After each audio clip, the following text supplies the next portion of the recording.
베트남은 어떻게 보면은 넥스트 차이나나 포스트 차이나 그거 이상으로 더 부상될 수 있는 잠재력이 상당히 높다고 할 수 있습니다. 베트남 정부를 얘기할 때 최근에 가장 핫한 게 이제 베트남의 디지털 정부예요. 베트남을 비즈니스 할 때는 이 여성이라는 거에 대해서 꼭 강조를 드리고 싶습니다. 베트남도 지금 부동산이 좀 심각합니다. 주택용 아니면 상업용? 둘 다 심각합니다. 아.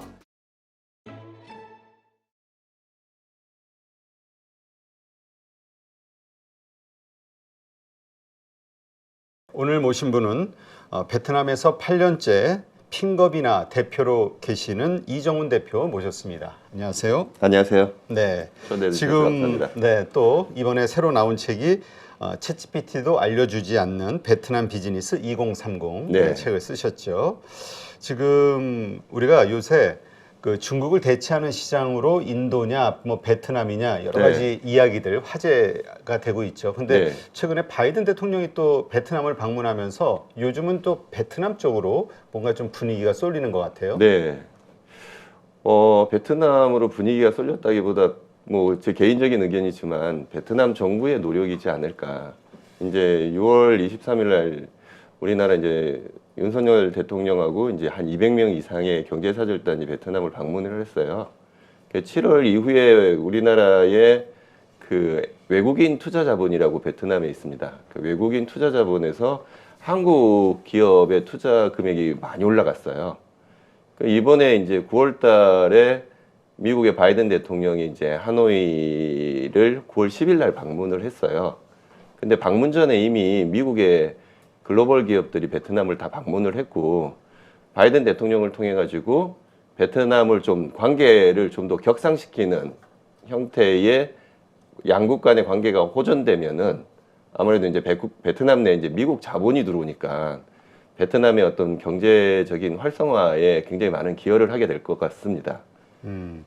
지금 베트남 일단 상당히 베트남에 대해서는 그 잠재력 네. 앞으로의 성장 잠재력에 대해서 많은 분들이 인정을 했고 그래서 또 한때 투자 붐이 일기도 했었죠. 네. 지금 현재 베트남의 잠재력 요즘 인도가 워낙 부각이 되다 보니까 맞습니다. 어떻게 생각하세요?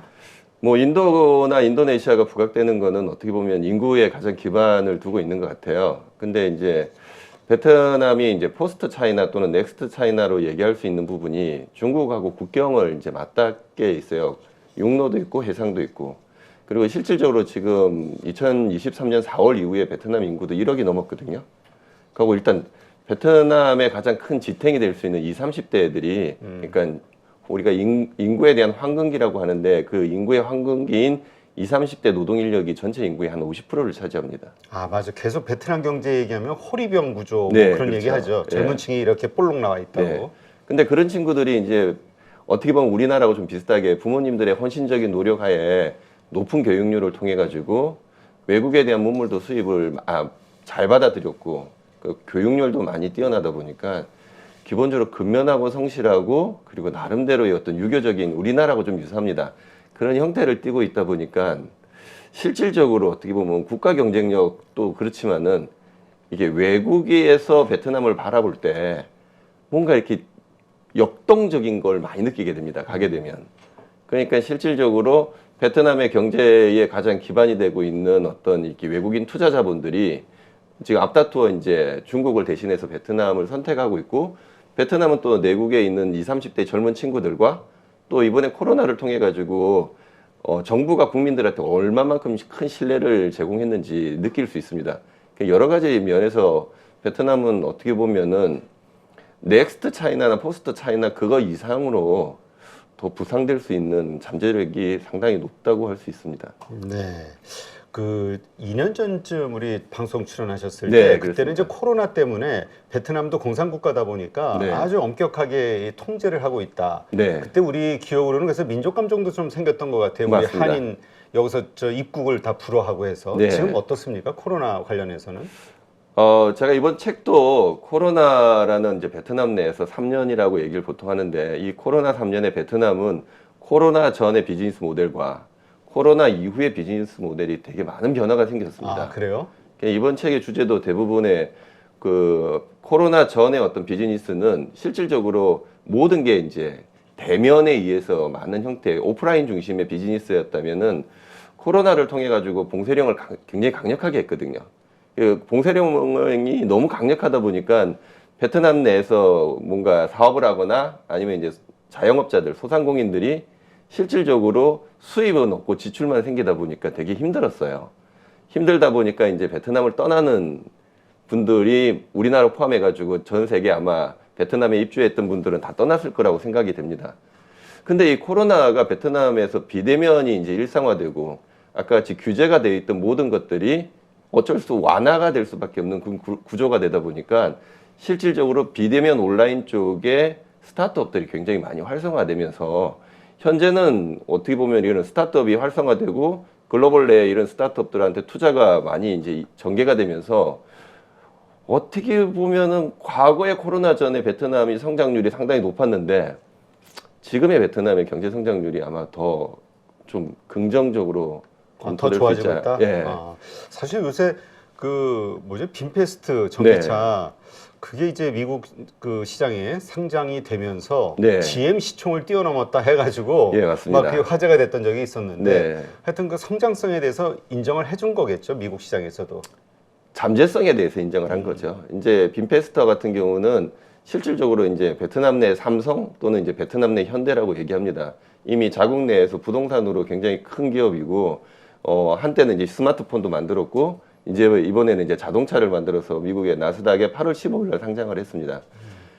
상장 시작할 때는 이제 GM의 시총가를 넘어서 가지고 이슈도 되고 있는데 그거에 대한 가장 큰 원인은 아마 잠재성일 것 같아요. 동남아시아 일대 그 인구 구조가 기본적으로 6억 명이 넘으니까 그리고 기술 기반이고 높은 어떤 IT에 대한 성장률도 베트남이 다른 국가에 비해서 조금 경쟁력이 있다 보니까 이런 빈페스터가 아마 전기 자동차나 아니면 전기 오토바이를 통해 가지고 다른 동남아 시장까지도 충분히 확대할 수 있지 않을까라는 어떤 잠재적인 기대 가치가 그 아무래도 시총 가격을 올리는데 큰 역할을 하지 않았을 거라고 생각이 됩니다. 베트남은 어떻습니까? 우리가 인도 같은 경우는 워낙 뭐 15억 막 이런 인구들 네. 이것 때문에 이제 그 엄청난 시장에 대한 기대감이 있는 거고 인도네시아 같은 경우는 뭐 그 매장량 그 광물 핵심 광물 자원의 매장 이런 것 때문에 우리가 뭐 포스코부터 시작해가지고 뭐 우리 대통령도 그렇고 뭐 거기 같이 뭔가 자꾸 네. 이제 하려고 하는 어떤 그 모멘텀이 생긴단 말이에요. 근데 베트남은 1억 명이라는 인구 말씀하신 그 주변의 아세안 6억이라는 시장을 공략할 수 있는 전초기지 그게 다인지 혹시 그 외에 또 거기도 무슨 자원이라든가 이런 게 있나요? 그러니까 베트남이 코로나 때 어떻게 보면 코로나를 극복할 수 있었던 가장 큰 계기는 베트남의 1차 산업이에요. 우리가 알고 있는 뭐 석유나 히토류 같은 광물 자원들도 베트남은 풍부하고요. 이번에 이제 우리가 윤 정부가 그 베트남하고 협약을 맺은 것 중에 하나가 히토류에 대한 어떤 확보책도 포함되어 있거든요. 그리고 석유도 나오고 있는 나라고 우리가 알고 있는 우리가 지금 뭐 한치류나 아니면 새우류나 이런 것들은 저희가 전량 거의 베트남에서 수입을 하고 있거든요. 가장 탄탄한 어떤 1차 산업을 근간으로 해가지고 기본적으로 지금 자본재 산업까지 올라오고 있거든요. 근데 이제 자본재 산업에서 많은 나라들이 이제 외국인 투자 자본들을 통해 가지고 베트남에다 공장을 짓고 그리고 베트남 내의 내수 시장과 주변의 동남아 시장까지도 연계하는 데 있어서의 충분한 가치를 느끼고 있는 거죠. 그런 면에서는 어떤 인도나 또는 인도네시아하고 견주어 봤을 때 어떤 경쟁력에 있어서는 크게 뒤처지지는 않을 정도. 어떤 면에서는 이게 베트남의 젊은 친구들이 되게 신기한 것 중에 하나가 영어에 대해서 굉장히 뛰어납니다. 영어에 대한 이해력도 높고. 그래서 실질적으로 지금 최근에 이제 우리나라의 IT 아웃소싱에 대해서 우리나라 IT 개발 인력은 비싸고 인원도 작으니까 그거에 대한 대체 인력으로 이제 베트남을 되게 많이 고려하고 있고요. 이미 일본 내 IT 아웃소싱 시장의 그 가장 큰 아웃소싱 업체는 베트남이에요. 아, 그래요? 베트남 내에서도 그런 IT 개발과 관련된 소싱 회사들이 굉장히 큽니다. 하고 되게 다양한 산업에서 연계가 되어 있고요. 이번에 제책도 이제 IT 아웃소싱과 관련해 가지고 하나는 게임 쪽, 하나는 이제 IT 개발 쪽과 관련된 실질적인 지금 비즈니스를 하고 있는 회사 두 군데를 지금 사례로 들고 있거든요. 거기 대표님들도 표현하기에 베트남 개발자들이 일단은 우리나라는 아이폰 개발자, 그 안드로이드 개발자 이렇게 따로 개발자 역량이 있는데 베트남은 한 사람이 아이폰과 안드로이드를 같이 개발해요. 그런 쪽에 어떤 개발과 관련된 그 역량들 이런 부분들 그리고 실질적으로 어떤 논리적인 베이스하고 이성적인 베이스에 대해서 베트남 개발자가 상당히 뛰어나다라고 얘기를 또 하고 있습니다. IT 얘기가 막상 나왔으니까 어떻습니까? 이 디지털 역동성, 그러니까 예. 정부의 디지털 전환 이것이 베트남이 어느 정도의 상황인지 이게 이제 그 뭐라 그럴까요? 앞으로 새로운 어떤 성장 동력, 뭐 요새 뭐 AI서부터 시작해가지고 이쪽이 워낙 부각을 받다 보니까 이쪽의 베트남 쪽의 지금 현재 상황은 어느 정도 수준일까? 이게 궁금하네요. 오히려 제가 말하는 것보다 장표를 좀 띄워놓고 설명을 좀 부가로 드리는 게 좀 좋을 듯합니다. 이게 실질적으로 베트남 정부를 얘기할 때 최근에 가장 핫한 게 이제 베트남의 디지털 정부예요. 그 디지털 정부와 그리고 디지털 경제 그리고 디지털 사회를 얘기를 많이 하고 있거든요. 여기 장표를 보시면은 실질적으로 지금 베트남의 디지털 혁신 개발이라고 해서 디지털 정부, 디지털 경제, 디지털 사회를 이렇게 구분해서 어떻게 보면 베트남 전체가 다 디지털 전환을 하겠다고 정부가 아예 내세우고 있고 현재 아날로그 방식으로 했던 약간의 불편하고 그리고 약간 어렵고 그 이해가 잘 안 되는 부분들을 국가 차원에서 디지털로 전환을 하는 지금 흐름이거든요.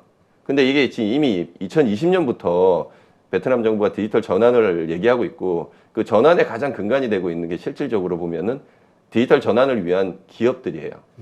그러니까 과거의 어떤 불편한 것들이 좀 더 전 세계 흐름에 따라서 빨리 움직이려다 보니까 베트남의 대부분의 기업들은 이제 정부 기관들인데 이 정부 기관이 그거에 대해서 대응력이 되게 늦어진 거죠. 그러다 보니까 20, 30대 젊은 친구들이 글로벌 쪽의 어떤 트렌드를 그대로 받아들여서 베트남의 디지털 경제를 꾸며서 이렇게 나아가기 위해서는 새로운 비즈니스에 대한 역량들, 아까 같이 이제 스타트업들이 굉장히 활성화되기 시작합니다.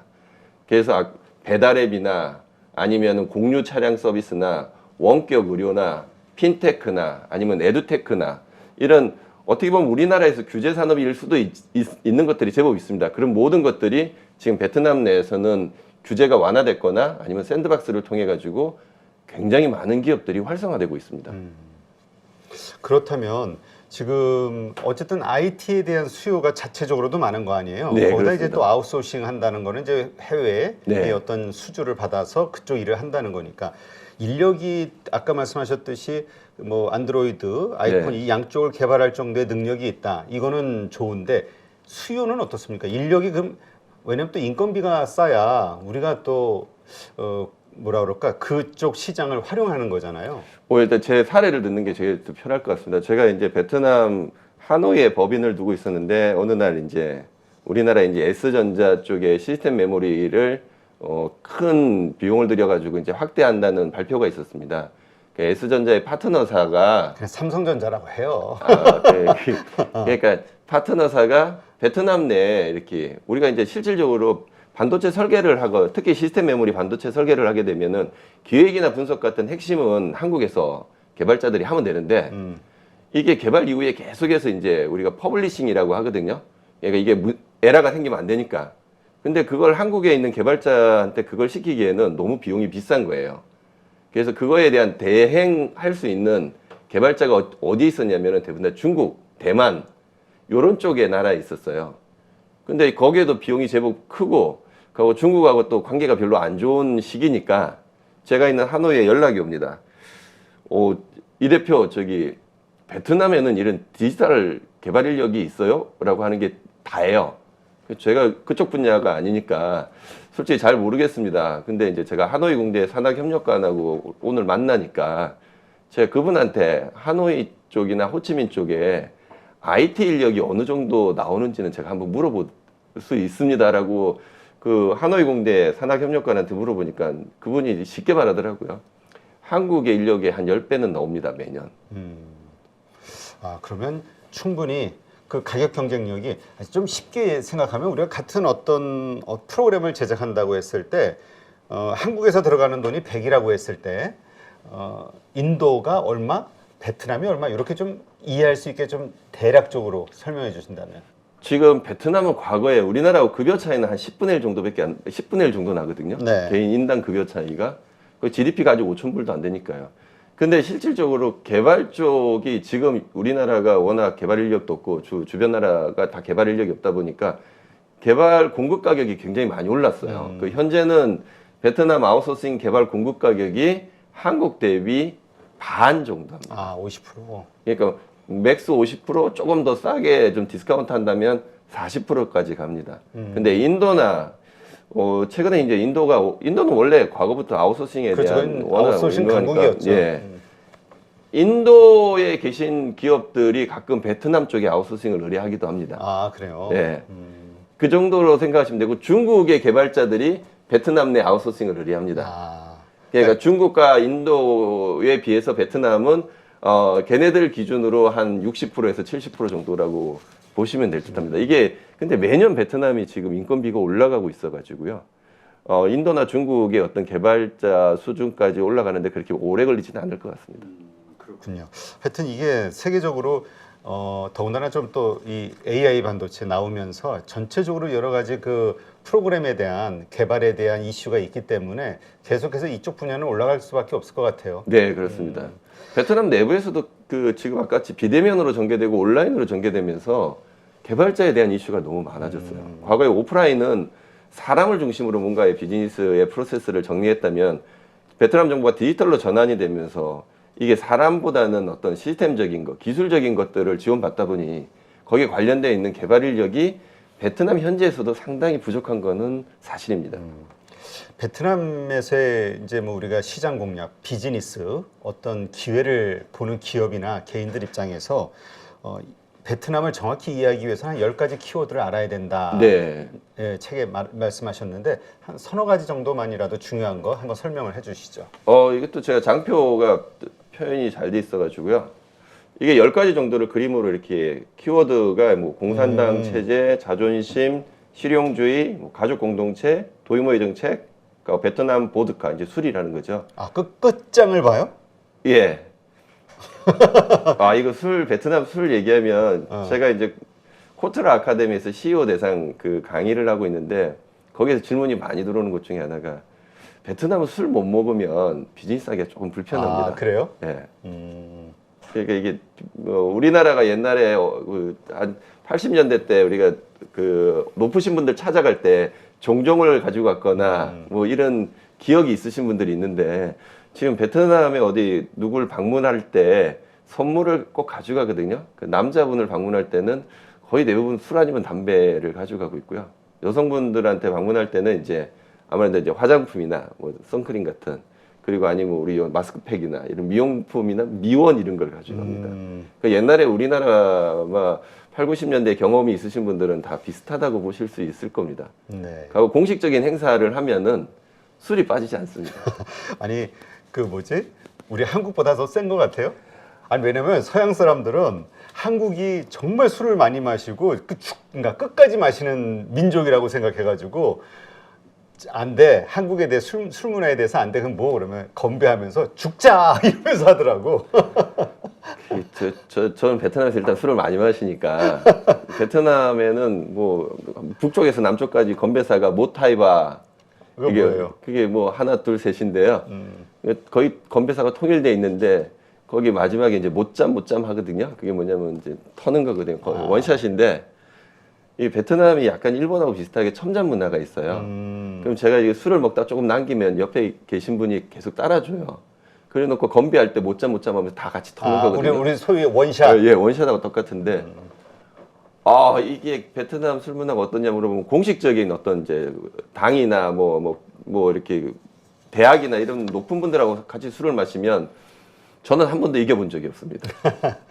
중간에 제가 다 먼저 뻗었으니까요. 네. 이왕 뭐 나머지 10가지 키워드 마저 소개해 예, 주시죠. 일단 남북이 되게 깁니다. 남북이 길다 보니까 거기에 따른 어떤 배달이나 뭐 기타 등등에 대한 비즈니스가 거리에 따라서 거리가 길다 보니까 거리도 길고 날씨도 똑같다고 하지만 베트남 내에서도 모두 다 여름은 아니거든요. 하노이 같은 경우는 약간 겨울도 있습니다. 약간 춥기도 하고. 그리고 일단 뭐 많이 알다시피 베트남 오토바이 천국이라고 하는데 최근에 이 호치민 쪽은 여전히 오토바이도 많은데 하노이가 개발이 굉장히 계획적으로 되면서 승용차가 되게 많아졌습니다. 근데 그럼에도 불구하고 모든 대중교통은 오토바이를 기준으로 하고 있다는 거. 그리고 베트남을 비즈니스 할 때는 이 여성이라는 거에 대해서 꼭 강조를 드리고 싶습니다.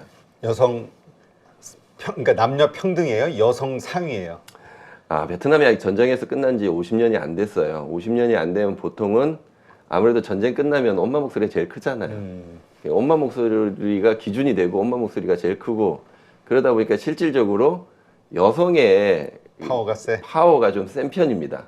그래서 베트남에는 이제 베트남 여성의 날이 있고 그리고 글로벌 내 여성의 날 두 번의 여성의 날 때 각 기업들은 그 여성을 존중하고 존경의 의미로서 굉장히 큰 성대한 파티를 해줍니다. 뭐 해주지 않으면은 그것 또한 이직의 사유가 될 수도 있어서 이 여성의 파워가 상당히 높고요. 그리고 저도 지금 베트남 내 직원들 보면 여성이 더 많습니다. 그래요? 예, 우리가 좀 편견인 게 이제 제가 인포플러스라는 회사에 감사 역할을 하는데 거기가 B2B 핀테크 기업이에요. IT 기업인데 영업사원이 전부 다 여성입니다. 그래요? 그러니까 어떻게 보면 제가 제일 신기했던 거죠. 여성이 남자 기업들을 대상으로 이렇게 은행이나 그런 기업을 대상으로 영업하는데 문제가 없겠느냐라고 할 때 오히려 더 잘한다고 합니다. 설명도 더 잘하고 남성들을 이렇게 리딩하는 것도 훨씬 더 설득력 있게 잘한다고. 여성에 대한 임원 비율도 상당히 높고요. 그 기업의 CEO도 여성분들이 상당히 많습니다. 우리 한국은 가끔 사회적 문제로 떠오르는 게 같이 입사했어도 남녀의 그 급여가 좀 다르잖아요. 차별화를 두는 거. 거긴 어때요? 거기서도 약간 좀 그런 게 있나요? 그런 거 아직까지 못 느끼고 있고 오히려 여성분들이 더 빨리 진급을 하는 것 같습니다. 저 나머지 키워드도 소개해 주시죠. 마지막에 이제 10번째가 이제 황금기죠. 인구의 황금기. MZ 세대라고 우리가 보통 얘기하는데 이 MZ 세대들이 지금 20, 30대 평균적으로 32.5세가 지금 베트남 평균 연령인데 우리나라가 이제 44.5세입니다. 그러니까 띠동갑 정도 되는 거죠. 그러다 보니까 옛날에 칼럼에 제가 그런 거 썼는데 우리 옛날에 고 이병철 회장과 이건희 회장을 한 재벌집 막내 아들인가 막내 손자인가 거기에 보면 과거로 이제 돌아가가지고 투자를 통해 가지고 큰 부를 이렇게 이루는 형태의 드라마인데요.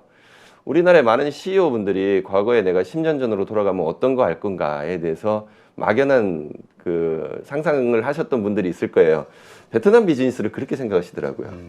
그러니까 우리 보통 중국 상대로도 한때 그런 얘기 했어. 그냥 우리 20년 전, 30년 전 생각하고 하면 돼. 우리의 그때 유행했던 거 혹은 그때 마인드로 접근하면 돼. 이런 얘기 흔히들 얘기했었거든. 예, 지금도 흔히들 많이 얘기해서 제일 많이 핫한 게 제가 2년 전에 왔을 때 베트남 부동산 얘기를 했었는데 부동산 되게 핫했습니다. 그리고 최근에 가장 핫한 게 이제 우리가 서학개미, 동학개미 하는 것처럼 저기 베트남도 F0라고 해가지고 계좌 수가 굉장히 많이 늘어났어요. 그렇게 주식에 대해서도 굉장히 핫하고 그럼 과거에 우리가 그때 뭐 샀으면 좋았을 텐데 그때 집 여기 땅 샀으면 좋았을 텐데 그런 것들이 코로나 전에 진짜 핫했어요. 근데 이제 아까같이 이제 경제적인 주체가 이제 디지털 인력으로 이제 20, 30대로 빠지면서 그 20, 30대 인력들이 가장 큰 게 글로벌 트렌드하고 베트남 트렌드가 그렇게 큰 차이가 나지 않습니다. 그러니까 지금 만약에 똑같은 관점으로 베트남을 접근한다면은 오히려 굉장히 피곤해질 수 있지 않을까. 오히려 재택근무도 좀 있고. 그럼요. 베트남은 주 5일 근무가 기본인데 6일 근무하는 기업들도 되게 많거든요. 그런 어떤 근무 스타일, 근무 형태나 사람들의 어떤 지금 뭐 소득 수준이나 아니면 이렇게 놀이나 이런 것들이 우리나라의 한 10 몇 년 전, 20년 전하고 비슷하다고 생각할 거라고 생각해요. 가면은 막상. 뭐냐면 되게 싸잖아요. 음식도 싸고 술값도 싸고 그런 느낌인데 비즈니스 영역으로 딱 들어오면은 그런 관점으로 비즈니스를 한다면은 조금 많이 낭패를 입을 수 있습니다. 요즘 세계적으로 이슈가 되고 있는 게 이제 상업용 부동산의 가격 폭락. 네. 온라인 때문에 오프라인 매장들이 안 된다. 그 다음에 지금 뭐 재택근무 이런 것 때문에 사무실 환경이 확 달라졌다. 이게 베트남에도 적용이 됩니까? 베트남도 지금 부동산이 좀 심각합니다. 주택용 아니면 상업용? 둘 다 심각한 것 같습니다. 상업용은 이해가 되는데 주택용은 왜 흔들리죠? 거품이 꺼지는 거? 그쵸. 이게 베트남도 실질적으로 부동산 쪽에 돈이 되게 많이 쏠렸어요. 쏠리고 되게 많은 쪽에 뭐 중국하고 똑같은 사례라고 말씀드리긴 좀 힘들지만 되게 많은 어떤 부동산 큰 대형 업체들이 많은 호수에 이제 그 주택용 부동산을 만들고 분양을 해야 되는데 분양이 잘 안 되는. 근데 좀 중국하고 좀 다른 거는 베트남은 분양금이 들어오면 그때 올리고 들어오면 올리고 이런 식으로 한꺼번에 올려서 이렇게 일괄적으로 분양하지는 않더라고요. 그게 제가 봤을 때 되게 당황스러웠는데, 근데 지금 현재 아까 같이 그때 만들었던 그 주거용 그 건물들이 뭐 주거용 건물이 오피스텔도 있고 레지던스 호텔도 있고 되게 많습니다. 완전히 분양되는 것까지는 좀 시간이 걸리지 않을까. 그래요. 알겠습니다. 그것도 지금 많이 가격이 떨어졌나요? 대략적으로 우리가 이게 단순 좀 이해하기 쉽게 어느 정도의 심각한 상황인지. 상업용 부동산을 얘기하면 좀 재밌는 경우가 저희가 코로나 때 많은 분들이 떠났잖아요. 네. 그래서 공실률이 되게 많았어요. 남아 있는 기업들은 오히려 이제 그 건물주한테 부탁을 하죠. 우리가 남아 있으니까 좀 깎아달라고. 근데 반대로 건물주가 올립니다. 임대료를. 왜냐면 당신은 부자인 나라이고 지금 여기까지 버티는 거 보니까 돈도 많은 것 같으니 지금 내가 공실이 얼마나 많이 생겼는데 나 지금 너무 힘들어. 내가 너무 힘드니까 좀 버는 사람이 날 좀 도와줘. 그래서 임대료를 올립니다. 이게 너무 황당하죠. 근데 베트남이 그런 쪽에 예가 되게 많습니다. 그러니까 뭐 이렇게 물건을 살 때 한국 분들한테 뭐 바가지 요금에 대해서 이렇게 유튜브에서 많이 나오는데 그것도 비슷한 그 컨셉이라고 보면 됩니다. 너는 돈 많은 나라에서 왔고 돈이 많으니 내가 조금 못 사니까 네가 좀 비싸게 사줄 수도 있는 거 아니야? 이게 어떻게 보면 그 베트남을 폄하하는 게 아니라 그런 걸 그렇게 크게 이렇게 그 감정이 있다. 생각이 사고가. 그렇죠. 그런 사고를 갖고 있습니다. 그러니까 실질적으로 상업용은 지금 되게 많은 이제 아까같이 한국 기업들도 유치하고 이제 미국 대통령을 통해 가지고 이제 많은 이제 미국 자본금이 들어오면서 상업용 부동산에 대해서는 이제 어느 정도의 이제 수요는 많이 올라갈 거라고 생각하는데 실질적으로 주거용 부동산은 베트남 국민들이 주로 구매를 하고 분양을 받아야 되잖아요. 근데 베트남 국민들이 그만큼 돈이 있느냐라면 솔직히 돈은 없습니다. 근데 이미 가격은 엄청나게 비쌉니다. 이제 그것이 지금 빠지고 있는 과정이다. 안 빠져서 문제죠. 아, 오히려? 예. 그러니까 그 팔리지가 않는데 가격은 계속 유지가 네. 된다. 아, 그런 상황이다. 유지보다는 더 올리고 있는 것 같아요. 난 뭔지 모르겠네. 그게 지금 되게 웃긴데 베트남 부동산이 떨어지지가 않습니다. 아, 알겠습니다. 그렇다. 그러니까 재고는 늘어나는데 미분양은. 그러니까 그게 웃기죠. 이게 미분양이 어제 공식적인 통계상에서 나오면 지금 뭐 그러니까 어떻게 보면은 피해하시는 건설사들이 지금 되게 힘들다는 걸 얘기 많이 나오거든요. 언론상에서. 근데 분양가가 떨어졌다는 얘기는 안 나오고 있어요. 알겠습니다.